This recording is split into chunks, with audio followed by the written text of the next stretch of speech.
Cephalofair loses its crown, companies report more Q4 earnings, and characters from Unmatched disappearing. All this and more in this week's board game news for February 22nd, 2023.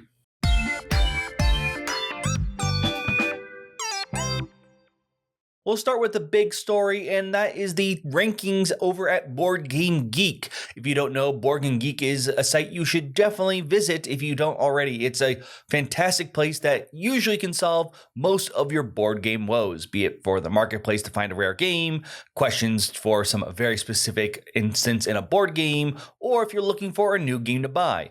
One way that many people, not just for board games, but almost everything, look for a new item is through a ranking list, and Board Game Geek technically does have a ranking list. There are some different levels technically with the geek rating versus user rating, but they're pretty close, and obviously being in the top 10 is pretty important.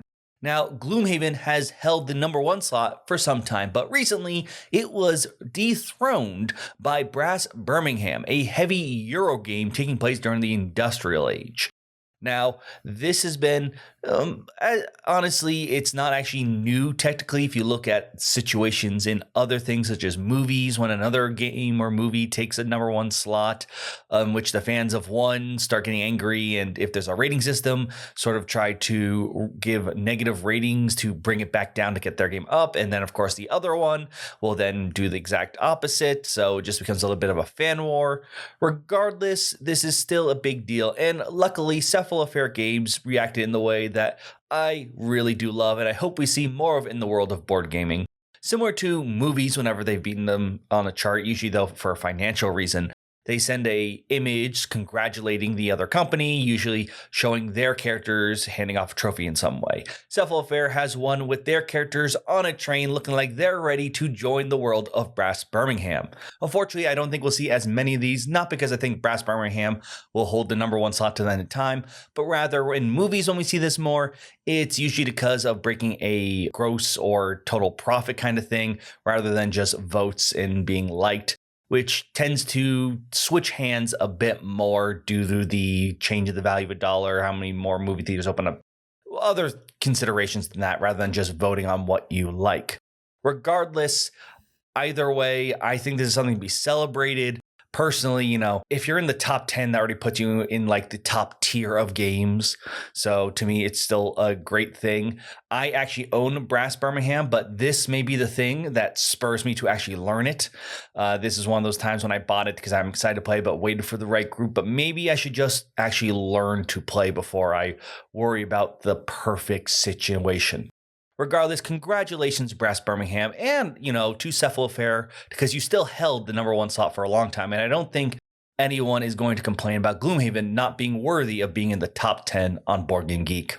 And now what for all of you came here to watch, what everyone is excited about, the reason they come to the news roundup, and that is for stock news from someone who knows nothing about the stock market. There have been many stories because as many companies telling about what they've done in Q4, most of them have been pretty, I guess, from their view, disappointing. And this one is a bit of an interesting mixed bag. The first one comes from Asmodee and the Embracer Group, in which their Q4 was a bit of a letdown. They actually went down about 5%, though there was some interesting information that they gave. They believe part of this was, forgive me, I have all the numbers over here on the side, but they saw board game sales actually go down 7% overall in America, saying that the market was cooling down a bit compared to the previous second half of the year. But overall, apparently tabletop sales did go up 1. The reasoning behind this is while board games went down, this is, I'm very curious about this. They said there was a 21% increase of strategic trading cards. I don't know if that means any kind of cards, LCG, TCG, CCG is a TCG. My point is if it's just simply random card packs, which does bring us to Hasbro and Wizards, which had the opposite news. They were doing, or I should change that. Wizards did very well in the last quarter, even with all the Dungeons and Dragons drama. They went up 40% in the last corner, 12% overall over the year. A lot of this is because of Magic the Gathering. This is pretty good for Hasbro considering they went down a bit overall, And it does seem that Wizards is helping them quite a bit, especially considering their other sales, not just for Monopoly and stuff, but also in their toy. And I think a big part of this was they said like the entertainment, they're reworking on how all that works and stuff with like Transformers movies and stuff, but also Power Rangers. So this is obviously both great news to hear. They're still doing well. They did bring up both that the $999 magic packs were too aggressive, and they did confirm that they pulled the supply. They did not sell out, which does mean that they sold out and they didn't say anything. We did show that we did not want this item.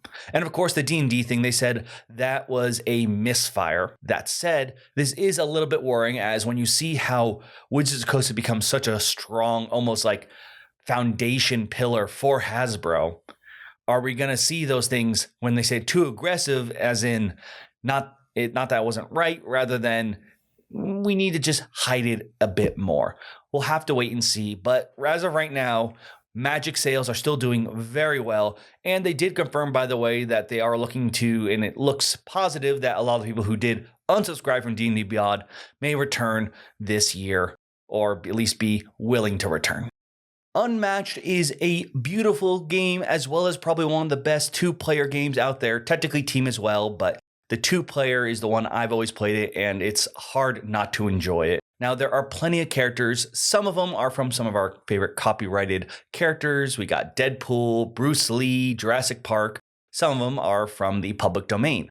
Now, when it comes to the licensed characters, some of them aren't being reprinted anymore because they required renewing a license and just not worth the hubbub as of now. Similar, Bruce Lee, Deadpool, those are some of the ones out of print.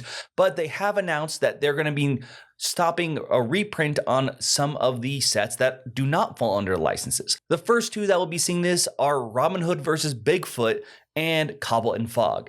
Interesting enough, these are some of the most popular sets in terms of the unlicensed ones, and I think even among the licensed ones. So they said it's not because of their popularity, but they did also say it's to make rooms on the shelves for newer Unmatched sets, which to me also is saying because otherwise people are just going to buy the popular one instead of the new stuff. But this means if you do collect Unmatched or you're interested, now's the time to grab these two sets. They are really cool.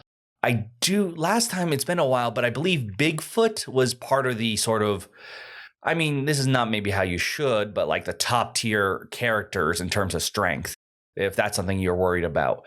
But I should mention, and this is what's really important to me, they did mention that this doesn't mean they're gone forever. This is not the reserve list from Magic. They did say we may reprint them maybe in a 10th anniversary, maybe if something else were to come up. More or less, it's just we're not reprinting them anymore so we can make room for new ones at stores and maybe get more people excited about things. But rest assured, I'm sure if the demand rises for it, or if there's a reason to celebrate it, especially if we actually find Bigfoot, I'm sure they'd be more than happy to bring these sets back to the shelves. Finally, some cool announcements that were released. First, we have a Walking Dead RPG from the same people who brought you the Alien one, which you can watch our playthrough of that. I thought was very fun and did a great job capturing the atmosphere and essence of Alien. So higher hopes for the Walking Dead here. There's also an Apex game coming to Kickstarter, something to help the wounds for all the Titanfall Apex fans who learned of EA canceling the single-player game, which I'm sure many of us actually would have loved to see. Yes, I know that's a video game, but still, single player. Do not discredit it. Then we've got the new Cyclades. We know that will be coming to crowdfunding later this year as well. Now, we've seen some hints here and there, but it's a streamlined version of an extremely popular game, one of the earliest ones out there, and one that I've made probably the biggest mistake of all time in terms of making the worst moves combined with the worst luck. But that's a story for another time. And while not technically new announcements, we've learned of some card games that are coming out, and we've seen some of the cards being shown finally. That includes Disney's Lorcana. You can see like the mirror card, for example, and what it does. But there is a lot more for Magic the Gathering, where we're seeing more of March of the Machine. But what might excite more people, if they're not interested in that, is the new Commander Masters.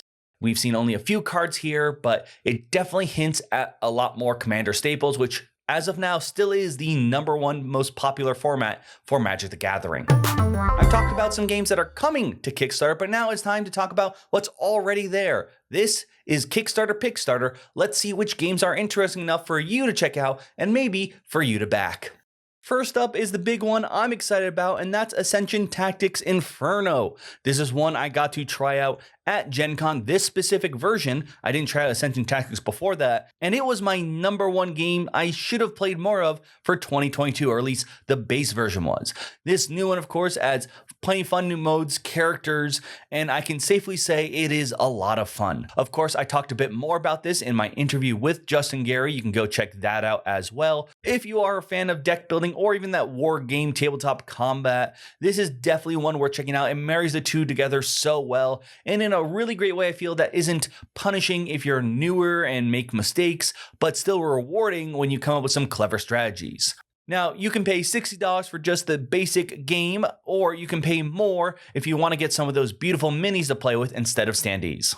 Our next picks, we're going to head down to GameFound with Street Fighter Champion Edition Legends. This is actually a bit of a surprise for me, because whenever something like Street Fighter or any fighting game comes up, I assume it's a two-player head-to-head battle. But this is a bit more of a dungeon crawler. You'll actually be working together with the other players to fight your way through armies of minions as well as other fighters in order to take on a nemesis. There are tons of fighters for you to choose from, and like I said, this is a cooperative 1-to-4 experience rather than a head-on combat match. Now, that may seem like a bit of a disconnect, but I actually think this works well, as there already are a reasonable amount of Street Fighter games that are competitive, fighting against each other, so this one at the very least stands out a bit more as a cooperative dungeon crawler. Now, the first tier to get this game is $75, but of course there's plenty more to get, as Street Fighter has a huge roster, and of course this is a crowdfunding project with lots of minis, so be prepared to pay more if you want to complete the Street Fighter roster. We're going back to Kickstarter now for a game that's coming back with a new edition, and that's Lords of Vegas. This is a game all about building up the casinos in Las Vegas,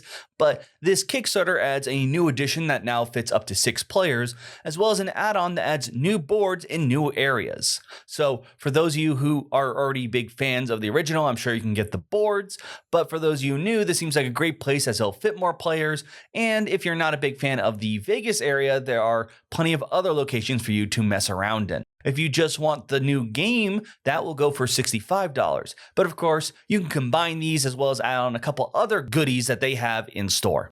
We're approaching the end of February, which also means the end of Zine Quest month, but we still got a couple more to share with you. First off is Broken Cities. This one is a GM-less one-shot RPG in which you will play as adventurers going into a city that, as you can tell from the name, is a bit of a mess and is trying to make sure you stay around to help repair what is lost. Next, we've got Ariel's Final Curse, which is actually a bit more returning to the classic 5e edition RPGs. Dive into the waters and see what you can find, but be careful, as you don't know what the deep holds in this Studio Ghibli and Lovecraftian-inspired story. Next, we have Journey of the Lighthouse, where you will play as the crew of a lighthouse has decided it's not going to stand still. So a bit of a weird, but I'm sure interesting one on that. Finally, we have Trick Tower, which is actually a head-to-head RPG in which one player will take on the role of the Trick Master, defending a tower full of traps, while the other person is the challenger, trying to make the way to the top.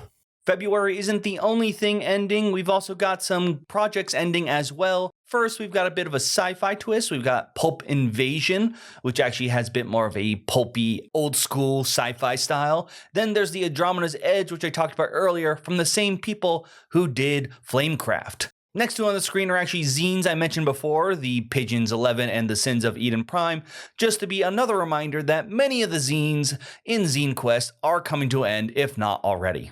But that's all the news we have this week. Let me know your thoughts on the stories. Are you a Gloomhaven fan, a Brass Birmingham fan, or are both of them proudly on your shelf? And of course, are there any games I missed to talk about, to announce? Let me know all your thoughts in the comments down below. I'd love to hear from you. And of course, the usual stuff YouTube likes, the like, share, subscribe are greatly appreciated. I know it's a pain to always hear. That's why I put it at the end instead of the beginning. But still, it's always helpful, so thank you. And of course, Patreon. I know it's a silly thing to go with all the other stuff, but it's always helpful. All my rollers there. So great that you're all there. Thank you so much to everyone. But for now, that's this week's news. And hopefully you'll join me next week on the News Roundup.